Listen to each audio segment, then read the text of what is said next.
Assalamualaikum warahmatullahi wabarakatuh.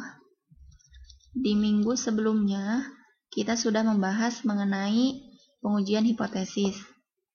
Pengujian hipotesis dibagi menjadi dua, ada hipotesis rata-rata dan hipotesis proporsi. Di video sebelumnya, kita sudah membahas apa itu hipotesis rata-rata dan hipotesis proporsi. Kemudian, di video sebelumnya kita juga sudah membahas penyelesaian kasus 1 yang berkaitan dengan pengujian hipotesis rata-rata. Nah, sekarang kita masuk ke kasus 2 dan cara penyelesaiannya. Kasus 2 ini berkaitan dengan pengujian hipotesis proporsi. Langsung aja ya, untuk kasus 2, sebuah perusahaan yang memproduksi air mineral dalam kemasan menyebutkan bahwa sebesar 75% konsumen mengkonsumsi air mineral dalam kemasan, memilih produknya dengan merek XYZ. Di lain pihak, terdapat sebuah perusahaan di bidang riset pemasaran mengeluarkan data bahwa dari 1.150 konsumen yang mengkonsumsi air mineral dalam kemasan, sebanyak 798 konsumen mengkonsumsi air mineral dalam kemasan merek Aqua. Melalui uji hipotesis pada taraf nyata 5%, apakah pernyataan perusahaan air mineral dalam kemasan tersebut benar? Nah, untuk menyelesaikan kasus 2 ini, kita akan menyelesaikannya menggunakan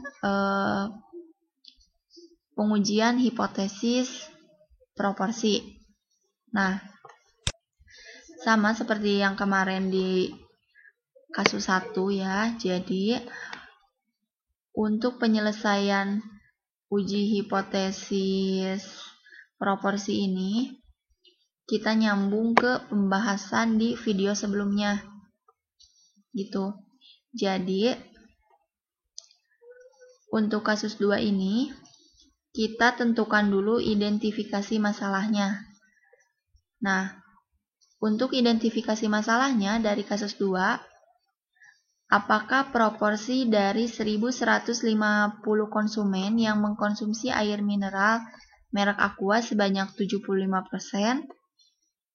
Jadi, tadi ada yang menyatakan bahwa dari 1.150 konsumen yang mengkonsumsi air mineral merek Aqua itu sebesar 750, sebanyak 798 konsumen. Nah, kita akan membuktikan apakah pernyataan tersebut benar. Jadi kita menggunakan uji hipotesis proporsi dan identifikasi masalahnya.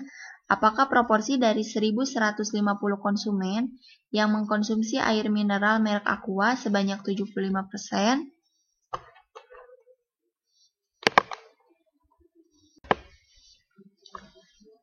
Nah, sesudah kita tadi menentukan identifikasi masalah, kita langsung ke langkah 1.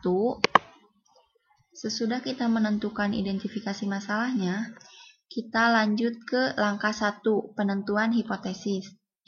Untuk hipotesis dari kasus 2 ini, untuk H0-nya, V sama dengan V0.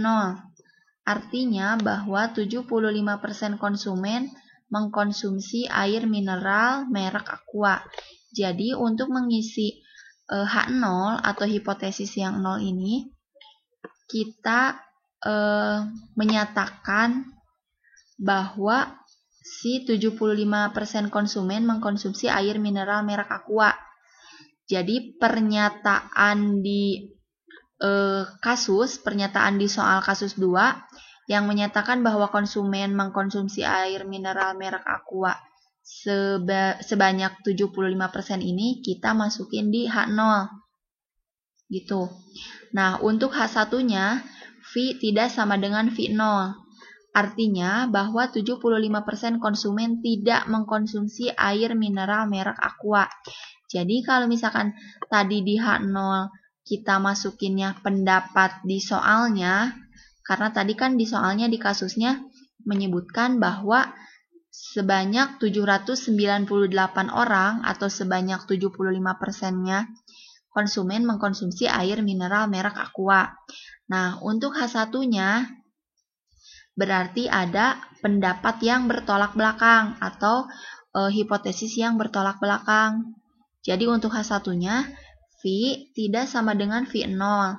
Artinya bahwa 75% konsumen tidak mengkonsumsi air mineral merek Aqua. Itu. Kemudian, untuk langkah 2, taraf nyata. Untuk taraf nyata atau alfanya sebesar 5%. Tadi sudah disebutkan di kasus 2, di soalnya, menyebutkan bahwa taraf nyatanya atau alfa sebesar 5% atau 0,05. Kemudian, selanjutnya, lanjut ke langkah 3, statistik uji.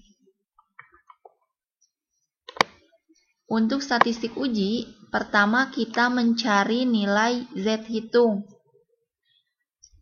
Seperti biasa, nanti nilai Z hitung akan kita bandingkan dengan nilai Z tabel. Nah, untuk mencari nilai Z hitung, kita menggunakan rumus Z sama dengan X per N besar dikurangi V0 per akar dari V0 dikali 1 dikurangi V0 per N besar. Nah, X ini merupakan data dugaan yang menyebutkan berapa banyak konsumen yang mengkonsumsi air merek Aqua. Di sini ya, kita lihat kasus 2-nya.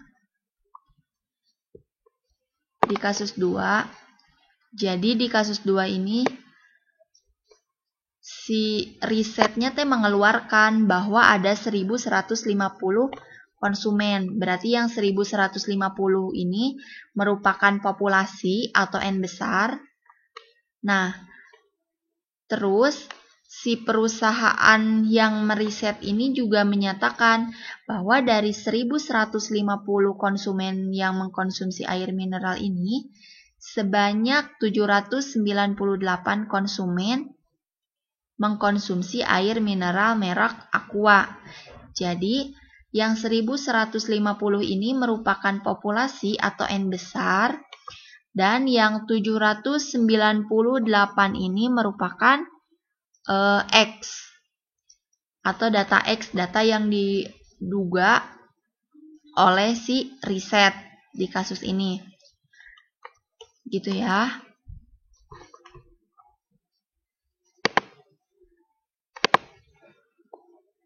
Kemudian, untuk nilai V0 itu merupakan nilai yang ini. Sebuah perusahaan yang memproduksi air mineral dalam kemasan menyebutkan bahwa sebesar 75%, jadi yang 75% ini merupakan V0. Agar nanti kita mudah menghitungnya, 75% ini kita bikin dari persenan kita bikin ke desimal. Jadi 0,75 itu nilai V0-nya. Nah, kita sudah tahu nilai X-nya berapa, nilai N besarnya berapa, kemudian nilai V0-nya berapa.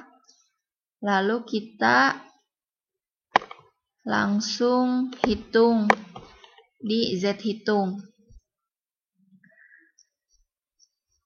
Berarti cara ngitungnya, X-nya tadi kita sudah tahu 798. Kemudian nilai N besarnya kita sudah mengetahui 1150 dikurangi 75% agar memudahkan teman-teman nanti menghitung. bisa ini diganti dengan 0,75. 75% sama kan ya dengan 0,75. Dan ini juga sama, yang 75% ini diganti dengan 0,75 juga. Biar nanti teman-teman ngitung di kalkulatornya gampang gitu ya. Nah, ini pokoknya nanti yang ini diganti sama 0,75 juga. Kemudian yang ini diganti sama 0,75 juga.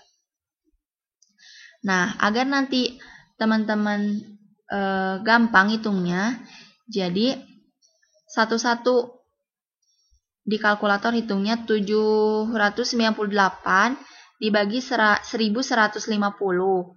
Hasilnya berapa? Kemudian dikurangi 0,75. Nanti akan diperoleh hasil sebesar min 0,06. Untuk yang bawah juga sama, satu-satu. Jadi dari akar perhitungan dari akar 0,75 dikali 1 dikurangi 0,75 dibagi 1150, hasilnya 0,013. Nah, kalau misalkan sudah, berarti kita tinggal menghitung min 0,06 dibagi 0,013. Hasilnya min 6. Untuk mencari Z hitung, sudah paham ya? Jadi Z hitung dari kasus 2 ini kita peroleh sebesar min 6. Nah, tadi kita sudah mencari nilai Z hitung dan diperoleh nilainya sebesar min 6. Selanjutnya, kita mencari nilai Z tabel. Untuk mencari nilai Z tabel, kita membutuhkan tabel Z. Nanti akan dikasih tabel Z-nya.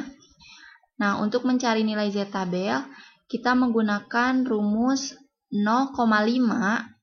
0,5 di sini ini merupakan ketentuan dikali 1 dikurangi alfa.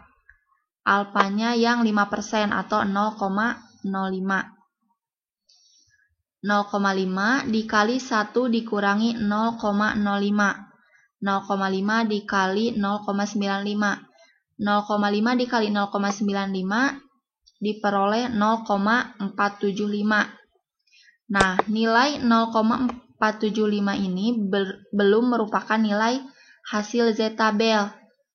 Nah, dari yang 0,475 ini, kita lihat nilainya di Z tabel berapa. Kita langsung buka tabel distribusi Z. Kita cari 0,475. Nah, ini ya di sini 0,475. Kalau misalkan kita sudah menemukan nilai yang tadi sudah dihitung, yaitu 0,475, tinggal kita lihat 0,475 ini ke pinggirnya berada di 1,9 dan ke atasnya itu 0,06. Jadi nanti yang 1,9 ditambah yang 0,06. Jadi itu nilai dari Z tabelnya. Tadi kan kita sudah menghitung. Nilainya diperoleh 0,475. Nah, 0,475 ini bukan merupakan nilai hasil Z tabel, tapi ada tahapannya lagi. Jadi, yang 0,475 ini, kita lihat ke pinggirnya ada 1,9. Kemudian, ke atasnya ada 0,06. Nanti kita tinggal ditambahin 1,9 ditambah 0,06. Hasilnya 1,96. Jadi nilai Z tabelnya sebesar 1,96. Nah, selanjutnya untuk langkah 4 kita masuk ke kaidah keputusan. Untuk kaidah keputusannya, H0 ditolak jika Z hitung mutlak lebih besar dari Z tabel. Tadi nilai Z hitungnya negatif 6. Karena di sini di kaidah keputusan Z hitungnya dimutlakan, jadi negatif 6 ini berubah menjadi positif 6 karena nilai Z hitungnya mutlak. Kemudian dibandingkan dengan nilai Z tabel sebesar 1,96.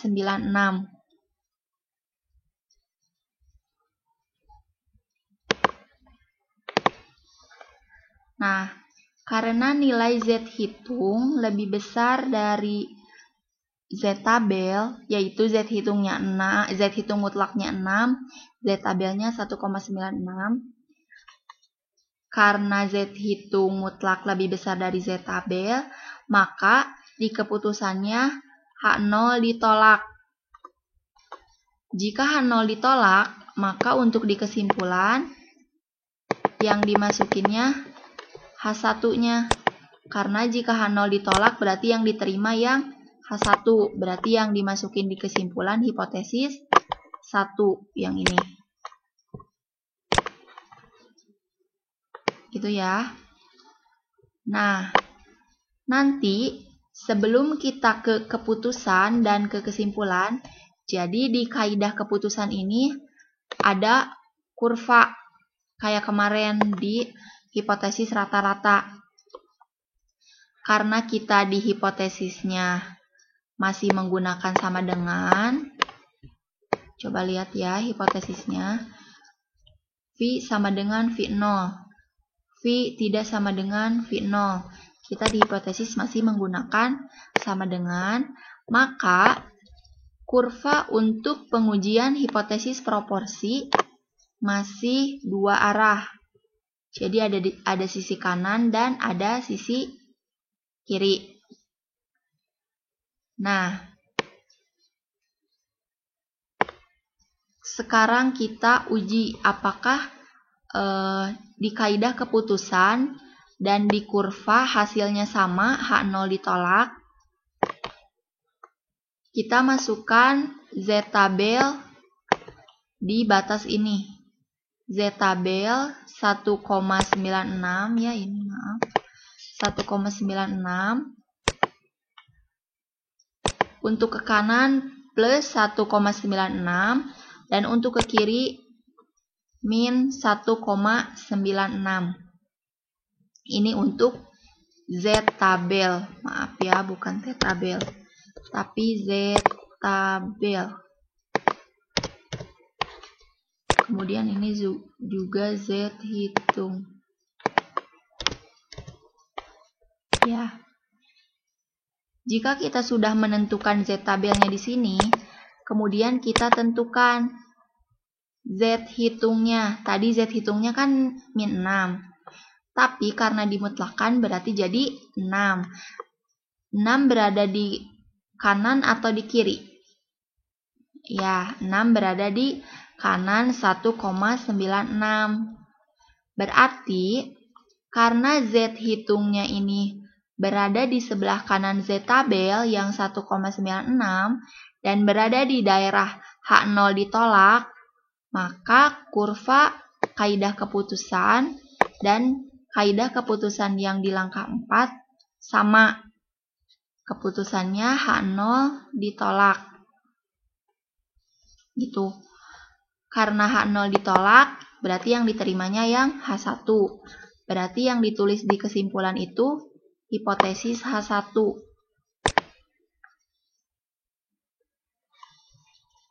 Jadi kesimpulannya, berdasarkan hasil perhitungan di atas, di kasus 2, H0 ditolak atau H1 diterima. Artinya, 75% konsumen tidak mengkonsumsi air mineral merek Aqua. Jika ada yang mau ditanyakan, silakan diskusikan di grup atau di Google Classroom. Sekian yang dapat saya sampaikan berkaitan dengan pengujian hipotesis proporsi berkaitan dengan kasus 2. Sekian, mohon maaf apabila banyak kesalahan. Wassalamualaikum warahmatullahi wabarakatuh.